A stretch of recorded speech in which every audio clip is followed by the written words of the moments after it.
You have borrowed the body that you have. It's not yours. Do you realize it? The atoms and the molecules that they make up your body, it is borrowed. You just have it for a few years, perhaps days, perhaps hours. We do not know. And then goes back and becomes part of birds and plants and elephants and worms, all kinds of different things. Your molecules, your atoms will become. You're just renting that group of molecules. You are a renter, a passerby. Even your mind is not permanent. It changes. Not at all permanent. Only the self with capital is permanent. And that's what you need to come to understand.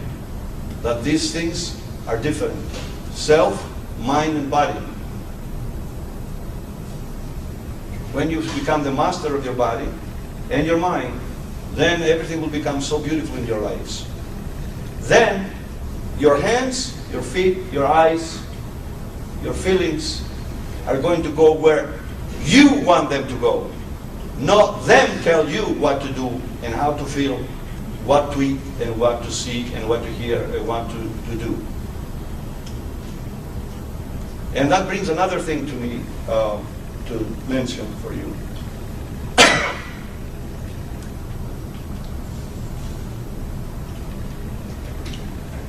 We didn't have the challenges that you have as young people in my age.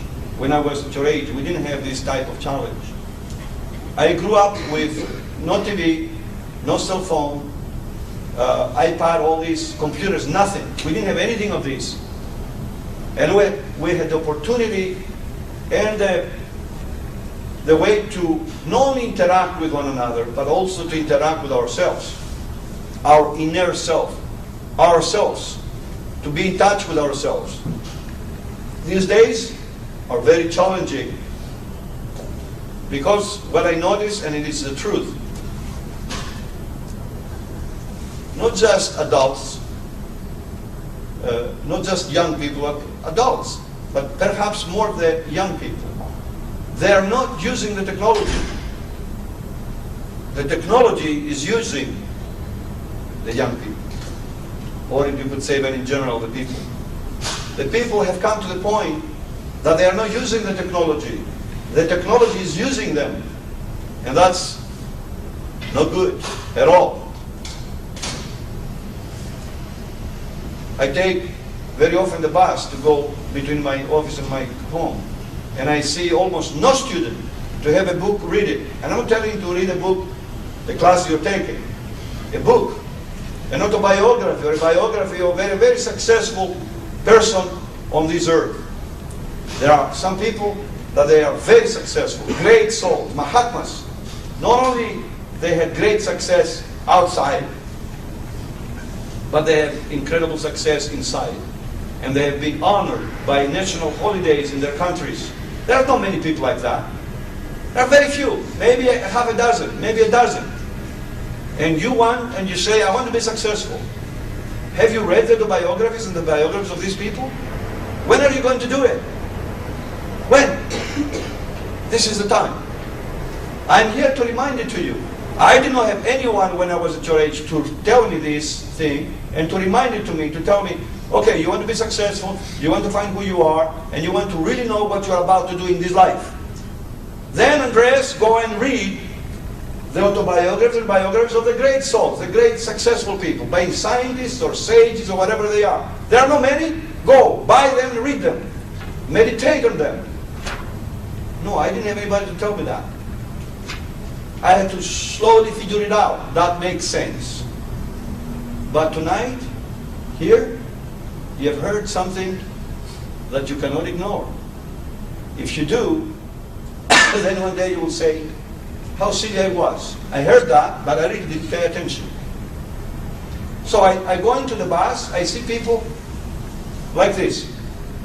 The wires, the iPhones, that's it. No interaction, no discussion at all between them. Not even one to have a book of this kind of books I'm telling you to read it that time. Why? When are you going to do it?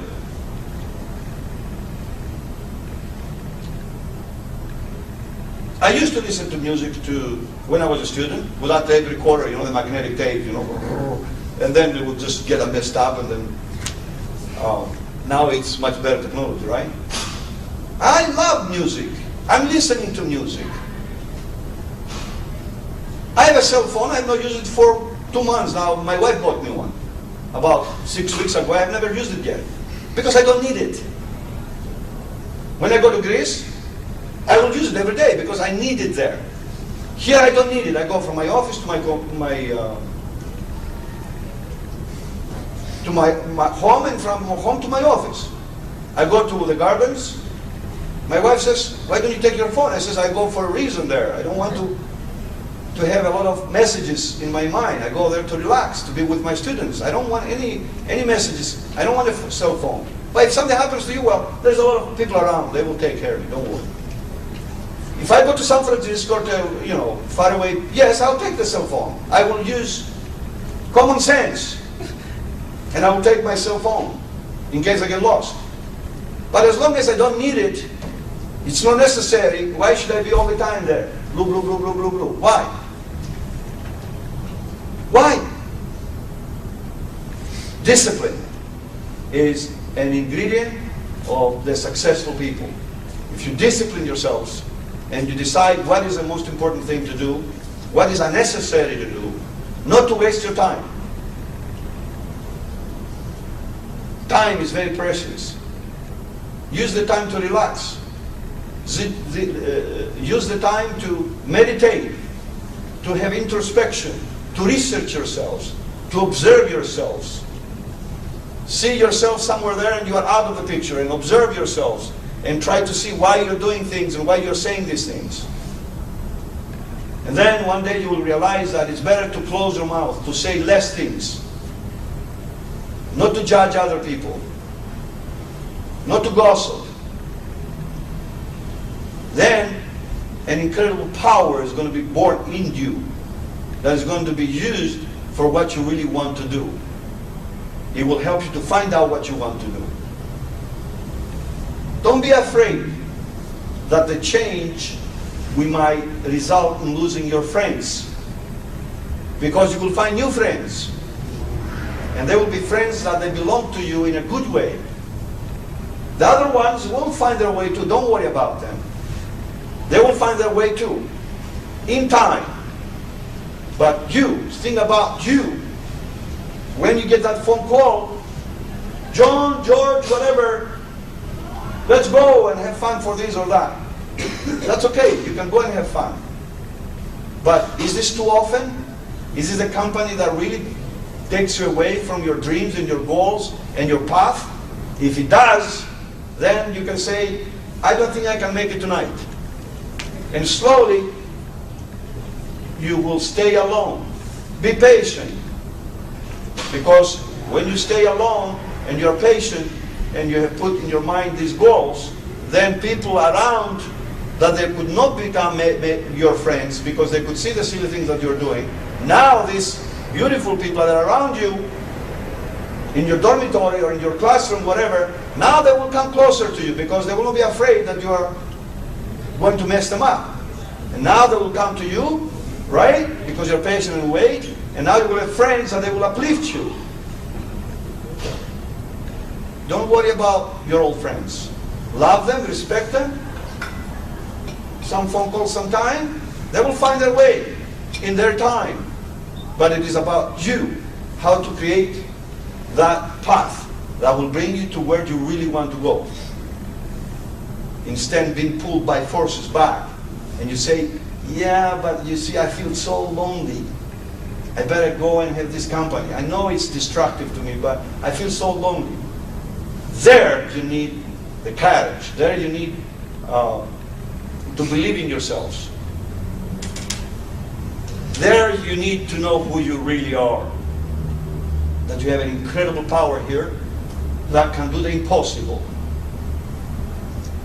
There are historical records. You go back and read humanity's history. Great sages not only said, but they did the impossible. And they said, I am not different than you. You can do it too.